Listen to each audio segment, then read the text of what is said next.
পুরো যে মানুষ প্রজাতি তাদের মধ্যে কত ধরনের রক্ত পাওয়া যায় এবং সেই রক্তগুলো কতগুলো ক্যাটাগরিতে ভাগ করা আছে এবং এই গ্রুপগুলোর মধ্যে কে কাকে রক্ত দিতে পারে এবং কে কার থেকে রক্ত নিতে পারে এবং তার পিছনের কারণটাও জানবো। দেখো ফার্স্টেই চলে আসি কত ধরনের ব্লাড গ্রুপ হয়। তো এখানে সিম্পল মনে রাখতে হবে 4 ধরনের ব্লাড গ্রুপ হয়। ফার্স্ট হচ্ছে এ গ্রুপ, তারপরে বি গ্রুপ, তারপরে এবি গ্রুপ এবং তারপরে লাস্ট হচ্ছে ও গ্রুপ। ওকে, এবং এখানে রক্তের মধ্যে অ্যান্টিজেনকে অ্যাগ্লুটিনোজেন বলা হয় এবং অ্যান্টিবডিকে অ্যাগ্লুটিনিন বলা হয়। তো এবার যদি চলে আসি আমি এ গ্রুপের রক্তে, তাহলে এ গ্রুপের রক্তে অ্যান্টিজেন হচ্ছে এ প্রকৃতির পাওয়া যায়, কিন্তু অ্যান্টিবডি যেটা সেটা বি প্রকৃতির পাওয়া যায়, যেটাকে বিটা দিয়ে চিহ্নিত করা হয়।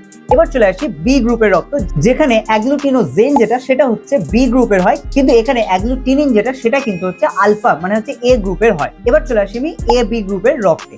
এ বি গ্রুপের রক্তে কিন্তু আমাদের অ্যান্টিজেন দুই প্রকারেরই থাকে, এও থাকে বিও থাকে, কিন্তু অ্যান্টিবডি যেটাকে আমরা অ্যাগ্লুটিনিন বলি সেটা কিন্তু প্রেজেন্ট থাকে না। ওকে, এবার লাস্ট চলে আসি ও গ্রুপের রক্তে, যেটাকে আমরা অনেক সময় শূন্য বলে থাকি, কিন্তু এখানে ও গ্রুপ আমরা বলবো এই কারণেই কারণ এটা হচ্ছে একটা গ্রুপ, যেহেতু এবিসিডির সাথে সিমিলারিটি রাখার জন্য এটা ও রাখা হয়। এবার এটাকে কেন এই ধরনের নাম দেওয়া হয়েছে, কারণটা সিম্পল, এখানে কিন্তু কোনো রকম অ্যান্টিজেন থাকে না এবং যে কারণে এটাকে শূন্য গ্রুপ প্রথমে বলা হতো, কিন্তু পরবর্তীকালে এবির সাথে সিমিলারিটি রাখার জন্য এটাকে হচ্ছে ও গ্রুপ নাম দেওয়া হয়েছে। তো এখানে কোনো অ্যান্টিজেন থাকে না, কিন্তু অ্যান্টিবডি দুটোই থাকে। তো দেখো এবার তোমাদের কথা হচ্ছে যে ঠিক আছে আমরা তো ব্লাড গ্রুপ বুঝে গেলাম, এ বি আর ও থাকছে, কিন্তু এখানে কথা হচ্ছে অ্যান্টিজেন আর অ্যান্টিবডি, যেটাকে আমরা অ্যাগ্লুটিনোজেন আর অ্যাগ্লুটিনিন বললাম, তো এগুলোর কি ভূমিকা আছে। এবার লক্ষ্য করো, আমরা যদি একদম ফার্স্টে এ গ্রুপে চলে যাই, এ গ্রুপের অ্যান্টিজেন কি আছে, এ আছে, তাহলে এই এ গ্রুপের রক্ত আমি এ গ্রুপকে দিতে পারবো আর এ বি গ্রুপকে দিতে পারবো, আর কাউকে দিতে পারবো না। কেন?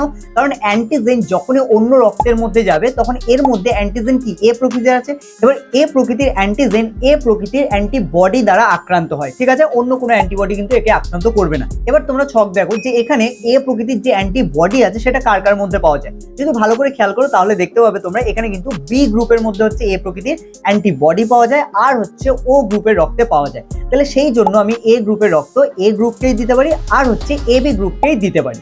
এবার চলে আসি আমি যদি বি গ্রুপে আসি, তাহলে বি গ্রুপে দেখো এখানে অ্যান্টিজেন কি আছে, বি আছে, তাহলে বি অ্যান্টিজেন হচ্ছে কিন্তু বি অ্যান্টিবডি দ্বারাই হচ্ছে আক্রান্ত হবে এবং এই বি অ্যান্টিবডি কিন্তু হচ্ছে দুটো জায়গায় পাওয়া যায়, এক হচ্ছে এ গ্রুপের রক্তে পাওয়া যায় আর দুই হচ্ছে ওর মধ্যে কিন্তু পাচ্ছ তোমরা। তাহলে সেক্ষেত্রে বি গ্রুপের রক্ত কিন্তু একমাত্র বি গ্রুপকেই দেওয়া যাবে এবং তার সাথে এ বি গ্রুপকে দেওয়া যাবে। এবার দেখো তোমাদের বারবার মনে হতে পারে এ বি দুটো গ্রুপের রক্তে আমরা কেন সবসময় এ বি গ্রুপকে দিতে পারবো, কারণ দেখো এ বি গ্রুপে কিন্তু কোনো রকম কিন্তু অ্যান্টিবডি নেই, যে কারণে এই অ্যান্টিজেনগুলো প্রবেশ করলেও কোনো অ্যান্টিবডি কিন্তু একে আক্রমণ করবে না। সেই কারণে এ বি গ্রুপ হচ্ছে এমন একটা গ্রুপের রক্ত যাকে যে কেউ হচ্ছে রক্ত দিতে পারে, আর যেহেতু কোনো অ্যান্টিবডি নেই সেই ক্ষেত্রে এখানে কোনো প্রবলেম হবে না। এবার দেখো এ বি গ্রুপের রক্ত এটা কিন্তু কাউকেই দেওয়া যায় না এ বি গ্রুপ ছাড়া। কেন?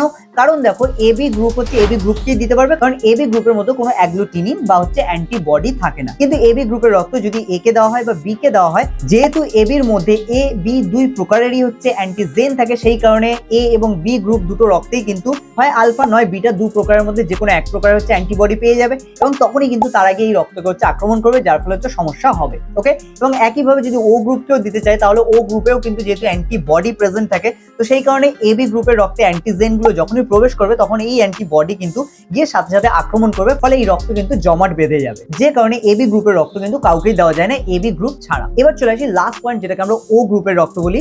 তো ও গ্রুপের রক্ত বেসিক্যালি কি হয়, দেখো ও গ্রুপের রক্তে কোনো অ্যান্টিজেন থাকে না কিন্তু অ্যান্টিবডি থাকে। এবার দেখো এই পুরো জিনিসটাকে যদি আমরা অ্যান্টিজেনকে চোর আর হচ্ছে অ্যান্টিবডিকে আমরা পাহারাদার বলি, তাহলে এক্ষেত্রে যখন আমাদের দেহে প্রবেশ করবে বেসিক্যালি ও গ্রুপের মধ্যে কি আছে, দুটোই পাহারাদার আছে। তাহলে এরা যখন হচ্ছে এর মধ্যে যাবে, বি এর মধ্যে যাবে, এ বি এর মধ্যে যাবে, তাহলে এরা যেহেতু নিজেরাই পাহারাদার, তাহলে অন্যদের দেহে যখন যাবে তখন অন্যদের পাহারাদার এদেরকে আক্রমণ করবে না, কারণ পাহারাদারটা কাদের আক্রমণ করে, চোরদের। কিন্তু এখানে যেহেতু এরা নিজেরাই পাহারাদার, এদের মধ্যে কোনো চোর নেই মানে অ্যান্টিজেন নেই, সেই কারণে ও গ্রুপের রক্ত কিন্তু যে কোনো কারোর দেহে হচ্ছে ইজিলি চলে যায়, কোনো রকম এফেক্ট করে না। তো স্টুডেন্ট এই ছিল আজকের ভিডিও, যেটা থ্রুতে আশা করি তোমাদেরকে আমি বোঝাতে পেরেছি যে আমাদের দেহে রক্ত কোন গ্রুপের রক্ত কাদের মধ্যে দেওয়া যেতে পারে আর কাদের মধ্যে দেওয়া যেতে পারে না, এবং তার পিছনের কারণটা কি সেটাও আশা করি তোমরা বুঝতে পেরেছো।